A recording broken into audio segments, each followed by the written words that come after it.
नमस्कार दोस्तों, मैं कृष्ण वर्मा स्वागत करता हूं आपका एके ऑनलाइन यूट्यूब क्लासेस में। दोस्तों, हम भारत का भूगोल पढ़ रहे थे और उसके अंतर्गत हम पढ़ रहे थे भारत के भौतिक प्रदेश, जिनके अंतर्गत हमने भारत के दो भौतिक प्रदेश को पढ़ लिया था। जिसके अंतर्गत हमने उत्तरी पूर्वी पर्वतीय प्रदेश को पढ़ा, जिसके अंतर्गत हमने हिमालय पर विस्तृत चर्चा की। इसके बाद में हमने दूसरा जो है वो उत्तर का विशाल मैदान पढ़ा। इसके पश्चात दोस्तों, आज की वीडियो के अंतर्गत हम प्रारंभ करेंगे प्रायद्वीपीय पठारी प्रदेश को और इसके बारे में जानेंगे कुछ विशेष जो बातें हैं। तो आइए दोस्तों, शुरू करते हैं हम प्रायद्वीपीय पठारी प्रदेश को।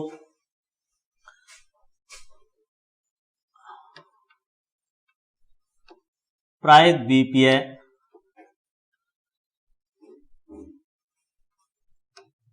पठारी प्रदेश, प्रायद्वीपीय पठारी प्रदेश। दोस्तों, जो प्रायद्वीपीय शब्द है, सबसे पहले तो हम उसकी व्याख्या करते हैं कि प्रायद्वीप क्या है। दोस्तों, भारत का जो मुख्यतः दक्षिण भारत का हिस्सा है, यह जो एरिया है यह तीन ओर से जल से घिरा हुआ है। अर्थात यह पूर्व में, दक्षिण में और पश्चिम में तीन ओर से जल से घिरी राशि है। तीन ओर से जल से घिरा स्थलीय भाग क्या कहलाता है? प्रायद्वीप कहलाता है। प्रायद्वीप कहलाता है। जो विश्व का सबसे बड़ा प्रायद्वीप है वो माना जाता है अरब का प्रायद्वीप। तो अरब प्रायद्वीप सबसे बड़ा प्रायद्वीपीय प्रदेश माना जाता है। और जो स्थल भाग चारों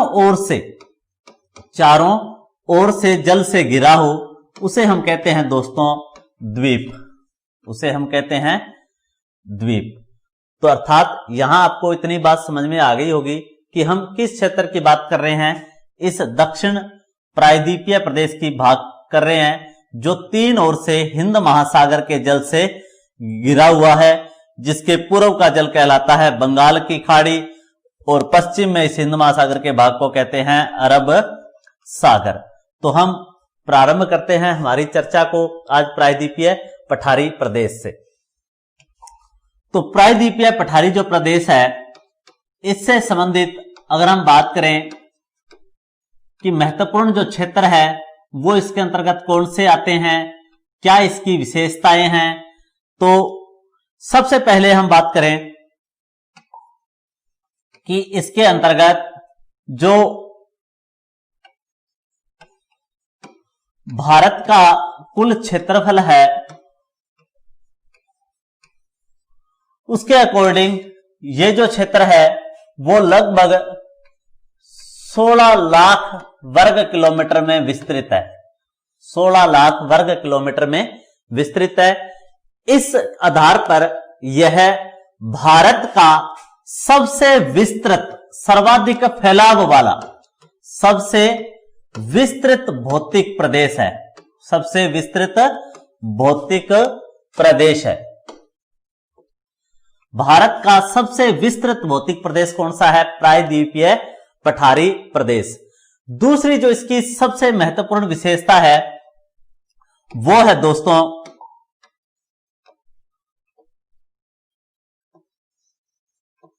खनिजों की प्रधानता। खनिजों की प्रधानता। खनिजों की प्रधानता। दोस्तों, जो प्रायद्वीपीय पठारी प्रदेश है उसमें जो जितने खनिज पाए जाते हैं वो भारत में सभी भौतिक प्रदेश के अंतर्गत पाए जाने वाले खनिजों के अंतर्गत सबसे महत्वपूर्ण खनिज है। खनिजों की इसमें पाई जाती है प्रधानता।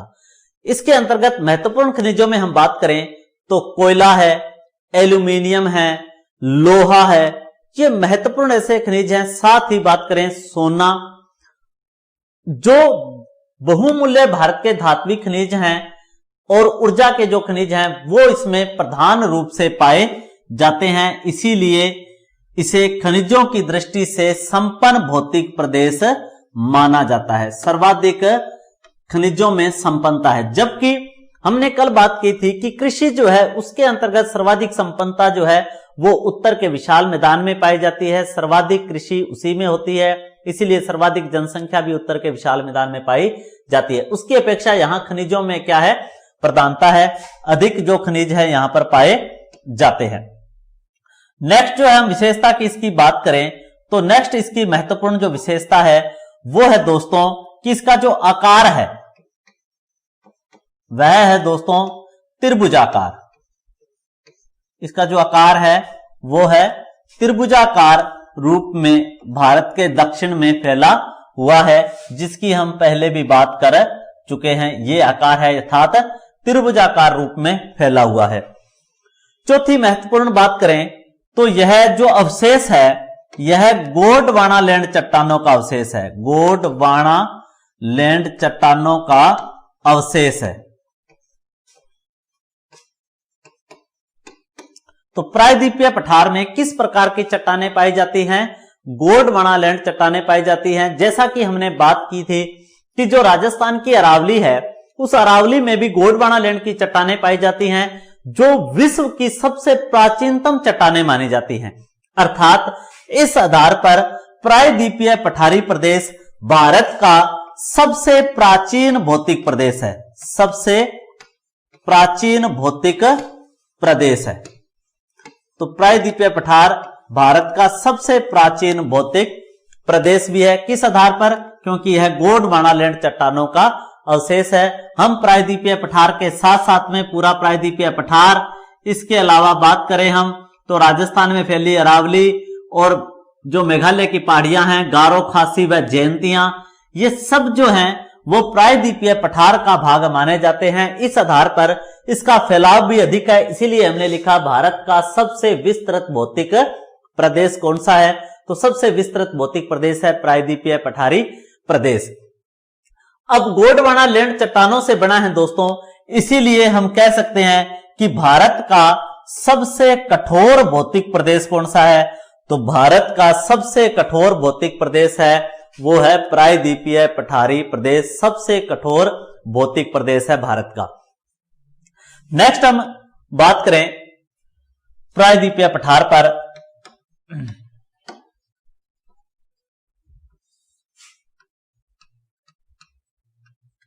तो प्रायद्वीपीय जो पठार है वह मुख्य रूप से दो भागों में बांटा जाता है। पहला तो है पठार और दूसरा है पहाड़ियां। अर्थात प्रायद्वीपीय पठारी क्षेत्र के अंतर्गत आने वाले पठार और उनके तहत आने वाली जो पहाड़ियां हैं हम उन पर विशेष चर्चा करेंगे। इस प्रायद्वीपीय पठार की जो औसत ऊंचाई है वो है दोस्तों 600 से लेकर 900 मीटर तक। औसत ऊंचाई जो है वो है 600 से 900 मीटर तक। और ये हम पहले वाले वीडियो में चर्चा कर चुके हैं कि 300 मीटर ऊंचाई तक का जो उच्चावच प्रदेश है, ऊंचाई जो है वो कहलाते हैं मैदान। 300 से लगभग 600 मीटर औसत ऊंचाई का जो क्षेत्र है वो कहलाता है पठार। अर्थात इसकी ऊंचाई 600 से अधिकतम औसत कितनी है? 900 मीटर तक इसकी ऊंचाई है। अगर हम बात करें इसकी कि ये जो भाग किसका है, अगर हम भाग की बात करें तो यह दोस्तों इंडो ऑस्ट्रेलियन प्लेट से निर्मित है। इंडो ऑस्ट्रेलियन प्लेट से निर्मित है। इंडो ऑस्ट्रेलियन प्लेट से निर्मित है। इसके अंतर्गत दोस्तों जो वेगनर का सिद्धांत है हम उस पर थोड़ी सी चर्चा कर लेते हैं कि वेगनर का जो सिद्धांत है वो कहलाता है दोस्तों महाद्वीपीय विस्थापन सिद्धांत। महाद्वीपीय विस्थापन सिद्धांत। इसके आधार पर हम प्रायद्वीपीय पठार जो है उससे संबंधित बात करेंगे कि उसका निर्माण कैसे हुआ। आपको कमेंट बॉक्स में एक प्रश्न का उत्तर देना है कि जो हिमालय है, हिमालय का जो उत्पत्ति के संबंध में सर्वमान्य सिद्धांत कौन सा है, यह आपको कमेंट बॉक्स में उत्तर देना है। हिमालय की उत्पत्ति के संबंध में सर्वमान्य सिद्धांत कौन सा माना जाता है, तो इसका आप कमेंट बॉक्स में उत्तर दीजिए। हम यहां बात कर रहे हैं वैगनर सिद्धांत की। हमने बात की कि पृथ्वी का जो स्थल पुंज है, इस पृथ्वी के स्थल पुंज को वैगनर जो है उसने नाम दिया था क्या? पेंजिया। वैगनर ने इसे नाम दिया पेंजिया का। और जो पेंजिया है, वैगनर ने यह बताया कि जो पेंजिया है उसका जो भाग है उत्तरी, ये संपूर्ण भाग क्या था? पेंजिया। इस पेंजिया का जो उत्तरी भाग है वह कहलाया अंगारा लैंड। अंगारा लैंड, पेंजिया का उत्तरी भाग कहलाया अंगारा लैंड। जबकि इस पेंजिया का जो दक्षिणी भाग था वो कहलाया Gondwana land. Gondwana land, Pangaea का दक्षिणी भाग कहलाया गोंडवाना लैंड। और इनके मध्य जो भाग है, इस मध्य भाग में विस्तृत था टेथिस महासागर। टेथिस महासागर। तो जो इस गोंडवाना लैंड से एक चट्टान जो है वो टूटकर और इस क्षेत्र के अंदर जुड़ी, अर्थात अंगारा लैंड वाले भाग में भारत जो है वो स्थित है, परंतु उसका जो प्रायद्वीपीय पठार का हिस्सा है वो चट्टान जो है वो किसका भाग है? इस गोंडवाना लैंड चट्टान का हिस्सा है। उसमें संकुचन के कारण जो इस पेंजिया में विस्फोट हुआ, उस विस्फोट से जो टेथिस महासागर का जल था वो राशि बिखर गई और उससे बने विश्व के महासागर, इस टेथिस महासागर से विश्व के सभी महासागरों का निर्माण जो है वो हुआ है। विश्व में जो 5 प्रमुख महासागर जो है माने गए हैं, जिनके अंतर्गत हम पढ़ते हैं प्रशांत महासागर, अटलांटिक महासागर, हिंद महासागर, आर्कटिक महासागर और दोस्तों अंटार्कटिका महासागर। दोस्तों जो अंटार्कटिका है उसे महाद्वीप और महासागर दोनों श्रेणियों में शामिल किया जाता है। अगर हम अंटार्कटिका को छोड़ दें तो महासागरों की संख्या जो है वो 4 ही है। अगर हम इस अंटार्कटिका को छोड़ दें तो महासागरों की संख्या 4 ही मानी जाती है। तो इन महासागरों की सबकी उत्पत्ति किससे हुई है? टेथिस महासागर से इसकी उत्पत्ति हुई है। तो आप इस बात का ध्यान रखें। जो ये पेंजिया है, इस पेंजिया जो है इसका जो उत्तरी भाग है अंगारा लैंड, विश्व के जो जितने भी महाद्वीप हैं उनके अंदर हम बात करें जो भूमध्य रेखा से उत्तर में स्थित हैं वो सब अंगारा लैंड का भाग है। जैसे हम बात करें यहां विस्तृत क्षेत्र पर जिसे हम कहते हैं उत्तरी अमेरिका, उत्तरी अमेरिका इसका भाग है दोस्तों। हम बात करें यूरोप का तो यूरोप इसका भाग है। हम बात करें एशिया की तो एशिया अंगारा लैंड का भाग है।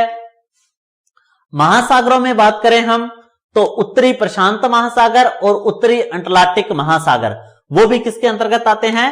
अंगारा लैंड में आते हैं। इसके अलावा हम बात करें तो अफ्रीका, उत्तरी अफ्रीका का जो क्षेत्र है यह भी किसका भाग है? अंगारा लैंड का भाग है।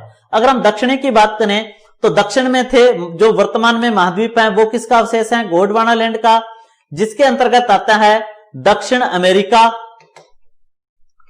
प्रमुख रूप से अफ्रीका का दक्षिणी भाग, अंटार्कटिका और हम बात करें प्रमुख रूप से ऑस्ट्रेलिया। ऑस्ट्रेलिया ये जो है दोस्तों ये किसका अवशेष है?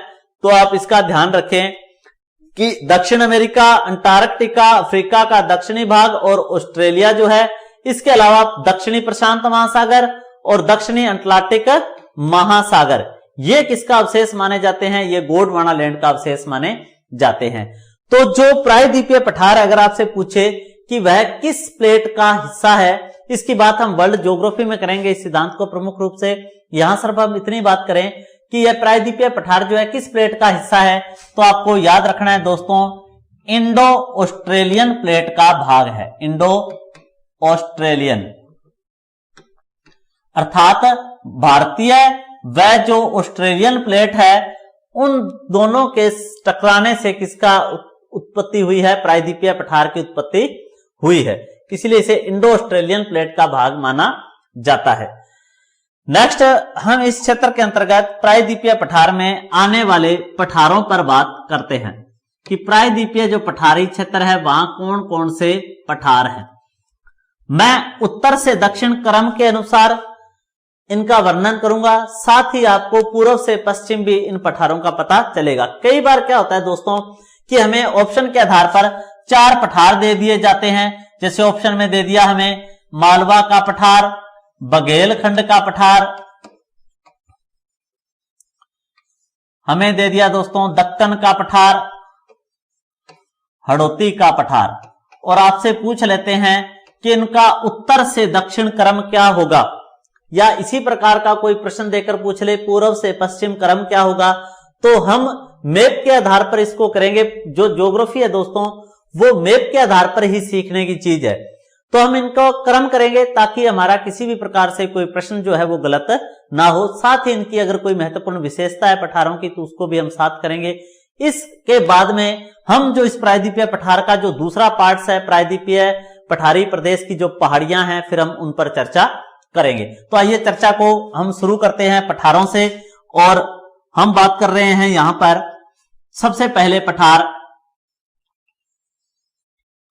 अगर हम भारत को एक सरसरी नजर से देखें तो आप पाएंगे कि जो सारे पठार हैं वो आपस में एक दूसरे से जुड़े हुए हैं। जैसा कि मैं सबसे पहले यहां चर्चा करना चाहता हूं, जो राजस्थान के अंतर्गत विस्तृत पठार है, मैं सबसे पहले उसकी चर्चा करता हूं। आपने नाम सुना है हड़ौती का पठार। ये जो राजस्थान में कोटा, बूंदी, बारां और झालावाड़ का जो क्षेत्र है, ये क्षेत्र कहलाता है दोस्तों हड़ौती का पठार। हड़ौती का पठार, ये क्षेत्र हड़ौती का पठार कहलाता है। इस हड़ौती पठार की विशेषताएं हम राजस्थान का जो भूगोल है उसके अंतर्गत भी करते हैं। यहां मैं सामान्य मौखिक रूप से इसकी कुछ विशेषताएं वो आपको बता देता हूं। हड़ौती का पठार भी गोंडवाना लैंड चट्टानों में ज्वालामुखी क्रिया के दौरान दरारी उद्भेदन से इसका निर्माण हुआ है। हड़ौती पठार के अंतर्गत बेसाल्ट लावा चट्टानें पाई जाती हैं। किस प्रकार की चट्टानें यहां पर? बेसाल्ट चट्टानें हैं। बेसाल्ट चट्टानें यहां पाई जाती हैं, जबकि यहां काली मिट्टी का प्रसार है, जो कपासी मिट्टी या रेगूर चरनोजम मिट्टी के नाम से भी जिसे जाना जाता है। और यह कपासी मिट्टी इसलिए इसे कहा जाता है कि इसमें सबसे ज्यादा उत्पादन कपास का, इसके अलावा संतरा, गन्ना, सोयाबीन, अश्वगंधा का भी इसमें उत्पादन किया जाता है। हड़ौती का पठार राजस्थान में 4 जिलों में विस्तृत है। यह जो पठार है वह इसके दक्षिण में स्थित महत्वपूर्ण जो पठार है मालवा का पठार, इस पठार का उत्तरी विस्तार है। अर्थात हड़ौती पठार के दक्षिण में स्थित पठार कौन सा है? तो दोस्तों ये पठार कहलाता है मालवा का पठार। मालवा का पठार। मालवा का जो पठार है, इस मालवा के पठार को ही मांडू भी कहा जाता है। प्राचीन समय में इसे क्षेत्र कहते थे मांडू। तो इतिहास में आप सुनते हो मांडू का सुल्तान वगैरह, तो वो कहां का मांडू या मालवा क्षेत्र जो है वो कहां पर है? मध्य प्रदेश में है। जबकि कल हमने जो पढ़ा था वो हमने पढ़ा था मालवा दोआब क्षेत्र। तो मालवा दोआब हमने पढ़ा था सतलज और घग्गर के मध्य का जो क्षेत्र है वो कहलाता है मालवा दोआब। और ये जो मालवा का पठार है ये कहां विस्तृत है मुख्य रूप से? तो यह मध्य प्रदेश में विस्तृत है। इस मालवा के पठार का दोस्तों जो उत्तरी विस्तार है, उत्तर की ओर जो विस्तार है वो है राजस्थान में हड़ौती का पठार। वो है राजस्थान में हड़ौती का पठार। इस हड़ौती के पठार के पूर्व की तरफ जो राजस्थान का दक्षिणी हिस्सा है, यहां जो पठार फैला है उसे कहते हैं हम दोस्तों मेवाड़ का पठार। यहां पठार है उसे हम कहते हैं मेवाड़ का पठार। अगर हम राजस्थान की रचना है उसको मैं यहां करके बताऊंगा आपको अलग से, तो आप देखिए कि हम चर्चा कर रहे हैं इस पर। यह वाला क्षेत्र कहलाता है हड़ौती का पठार।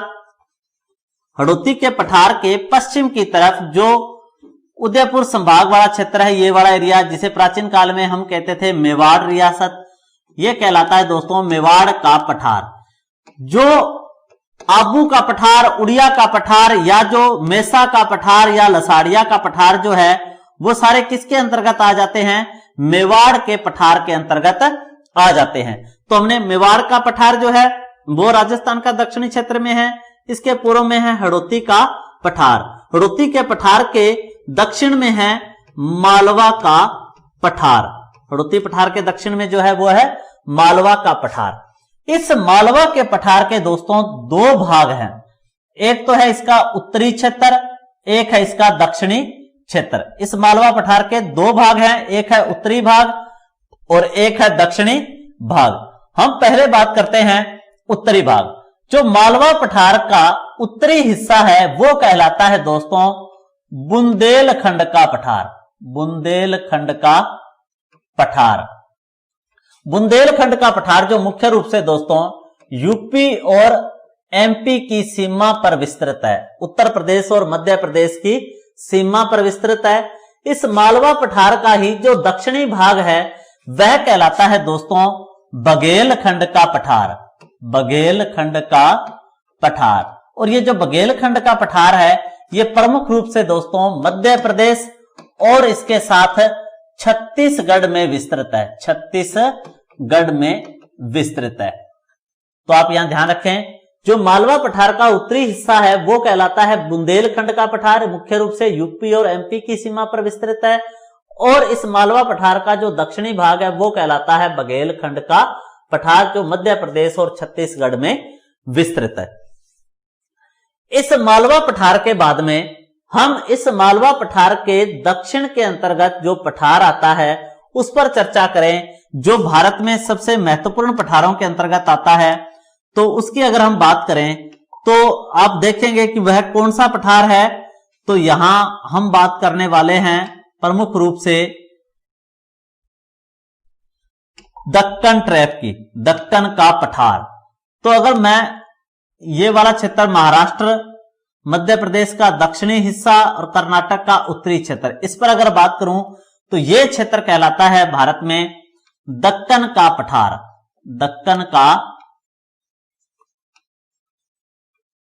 पठार यह क्षेत्र कहलाता है राजस्थान में, भारत में दक्कन का पठार। अगर हम दक्कन के पठार पर बात करें तो दक्कन का पठार जो है वो ज्वालामुखी क्रियाओं के द्वारा निर्मित हुआ है। ज्वालामुखी क्रियाओं द्वारा निर्मित हुआ है। अतः यहां भी जो मिट्टी पाई जाती है वह काली मिट्टी पाई जाती है। काली मिट्टी का यहां क्या है? प्रसार है। जो ये क्षेत्र है दोस्तों, ये क्षेत्र भारत में गन्ना उत्पादन तथा संतरा उत्पादन के लिए प्रसिद्ध है। गन्ना उत्पादन और संतरा उत्पादन के लिए भारत में प्रसिद्ध है। नागपुर के संतरे भारत में फेमस हैं। जबकि गन्ने की अगर हम बात करें तो पूरे भारत में दक्षिण भारत का जो गन्ना है जो अधिक रसीला होता है और उसका रस जो है वो लंबे समय तक सूखता नहीं है और वो अधिक मोटा भी होता है। इस कारण दक्षिण भारत का जो गन्ना है वो अधिक प्रसिद्ध है। भारत में सर्वप्रथम जो गन्ने की कृषि है वो दक्षिण भारत में ही प्रारंभ हुई थी और दक्षिण भारत में गन्ने की कृषि प्रारंभ करने का श्रेय जो जाता है वो है अगस्त्य ऋषि को। अगस्त्य ऋषि को। ये सबसे पहले गन्ने की कृषि को क्या है दक्षिण भारत में लेकर आए थे। विश्व में सर्वप्रथम गन्ना बोने, गन्ने से गुड़ निर्माण करने की कला का जो विकास है सर्वप्रथम भारत में ही हुआ था। इसके अलावा कपास की कृषि भी विश्व में सर्वप्रथम भारत और भारत में कालीबंगा निवासियों द्वारा की गई थी, ऐसा सबसे पहले माना जाता है। तो हम बात करें दक्कन के पठार की। ये जो दक्कन का पठार है मुख्य रूप से महाराष्ट्र में फैला है। मुख्य रूप से महाराष्ट्र में फैला हुआ है। मुख्य रूप से महाराष्ट्र में फैला है। यह काली मिट्टी का क्या है, क्षेत्र है, जो ज्वालामुखी अभिक्रियाओं द्वारा क्या है, निर्मित हुआ है, ज्वालामुखी अभिक्रियाओं द्वारा निर्मित हुआ है। इस दक्कन के पठार का जो दोस्तों दक्षिणी भाग है, मैं दूसरा मैप ले लेता हूं, उसमें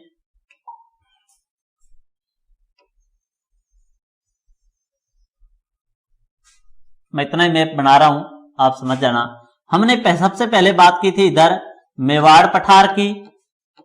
मेवाड़ पठार के हमने पूर्व की तरफ किया था यहां हड़ौती का पठार। हड़ौती पठार के हमने दक्षिण में किया था दोस्तों मालवा का पठार।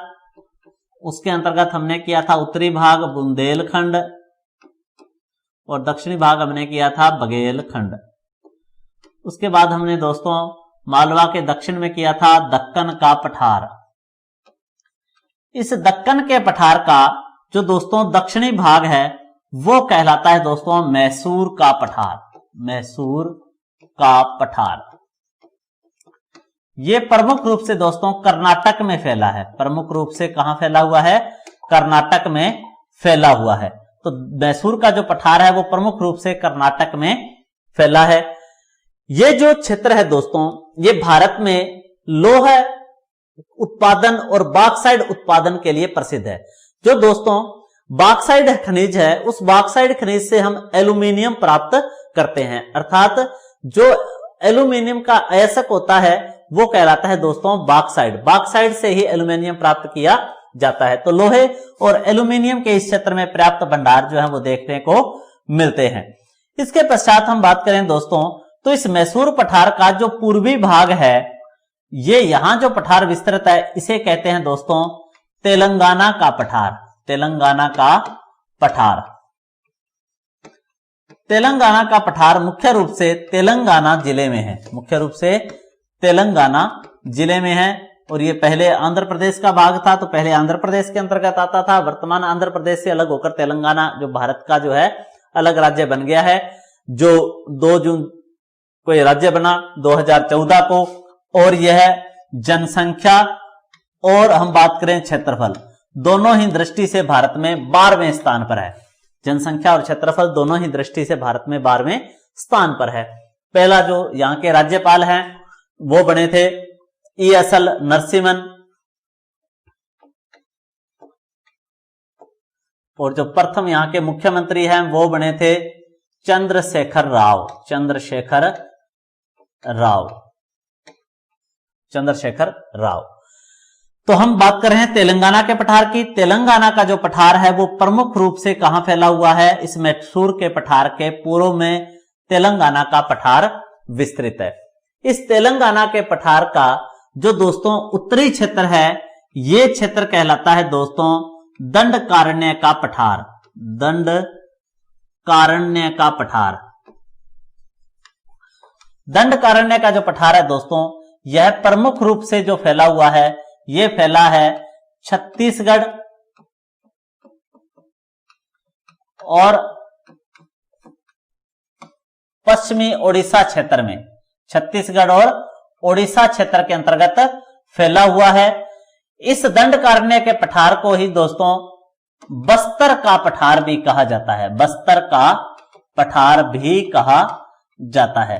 तो दोस्तों एक तो है दोस्तों शब्द बक्सर, जो आपने अक्सर इतिहास में पढ़ा है कि बक्सर का युद्ध सन 1764 में हुआ था मीर कासिम और अंग्रेजों के मध्य, जिसके अंतर्गत मीर कासिम के साथ जो अवध है उसके नवाब सुजाउद्दौला तथा मुगल शासक शाह आलम शामिल थे। बक्सर का युद्ध जो है इसके अंतर्गत अंग्रेजों की क्या है भारत में निर्णायक विजय हुई थी। तो इतिहासकारों ने कहा था कि प्लासी के युद्ध की जो कमी है वो किसने पूरी कर दी, बक्सर ने। और भारत पर अंग्रेजों का या बंगाल पर अंग्रेजों का वास्तविक जो अधिकार है वो किस युद्ध से हुआ था, बक्सर के युद्ध से ही माना जाता है। और इसके बाद में इलाहाबाद की 2 संधियां होती है, प्रथम संधि और द्वितीय संधि। तो ये जो बक्सर है इतिहास में जो चर्चित है वो है दोस्तों बिहार में, वो है दोस्तों बिहार में। और हम बात कर रहे हैं बस्तर की। बस्तर प्रमुख रूप से है दोस्तों छत्तीसगढ़ में, क्योंकि इस पठार का जो अधिकांश हिस्सा वो कहां पर है, छत्तीसगढ़ में है। इसलिए दंडकारण्य का पठार कहां फैला हुआ है, छत्तीसगढ़ में फैला हुआ है। इसके बाद हम बात करें दोस्तों, इस दंडकारण्य पठार का जो उत्तरी हिस्सा है, ये बड़ा भाग कहलाता है दोस्तों प्रमुख रूप से छोटा नागपुर का पठार। छोटा नागपुर का पठार, छोटा नागपुर का पठार। अगर हम देखें दोस्तों तो भारत में सर्वाधिक खनिजों वाला पठार कौन सा है? तो सर्वाधिक खनिजों वाला पठार है वो है सर्वाधिक खनिज। तो सर्वाधिक खनिज कहां पाए जाते हैं? वो पाए जाते हैं छोटा नागपुर के पठार में। छोटा नागपुर का पठार प्रमुख रूप से फैला हुआ है झारखंड में, प्रमुख रूप से फैला हुआ है झारखंड में। और इस पठार के दो भाग माने जाते हैं, इस पठार के दो भाग माने जाते हैं। जो उत्तरी भाग है इसका दोस्तों, ये उत्तरी भाग कहलाता है हजारीबाग का पठार। उत्तरी भाग कहलाता है हजारीबाग का पठार, तथा इस छोटा नागपुर का जो दक्षिणी भाग है ये कहलाता है दोस्तों रांची का पठार। इसका जो दक्षिणी भाग है वो कहलाता है रांची का पठार। इसके बाद में हम बात करें तो यहां पर सर्वाधिक जो पाए जाने वाले खनिज हैं छोटा नागपुर में, वो है दोस्तों कोयला और दोस्तों लोहा। लोहा और कोयले के जो प्रचुर भंडार हैं वो कहां पाए जाते हैं? तो वो पाए जाते हैं छोटा नागपुर के पठार में। जबकि हम बात करें मैसूर वाला क्षेत्र, दंडकारण्य का पठार जो है, यहां प्रमुख रूप से क्या पाया जाता है? तो यहां प्रमुख रूप से पाया जाता है लोहा और एल्यूमिनियम अर्थात बॉक्साइड खनिज, ये यहां पाया जाता है। तो छोटा नागपुर का पठार हमने पढ़ा, प्रमुख रूप से झारखंड में। इसके दो भाग हैं, उत्तरी भाग जो है हजारीबाग का पठार कहलाता है, दक्षिणी जो भाग है वो है रांची का पठार कहलाता है। और यहां से स्वर्ण रेखा जो नदी है वो महानदी है, वो यहां से गुजरती है।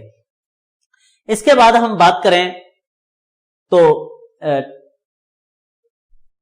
टाइम जो है वो दोस्तों पूरा हो गया है। मुझे ऐसा आदेश मिला है कि नेक्स्ट जो अपनी क्लास है दोस्तों वो अपने कल लगाएंगे। और तब तक के लिए धन्यवाद। जय हिंद, जय भारत।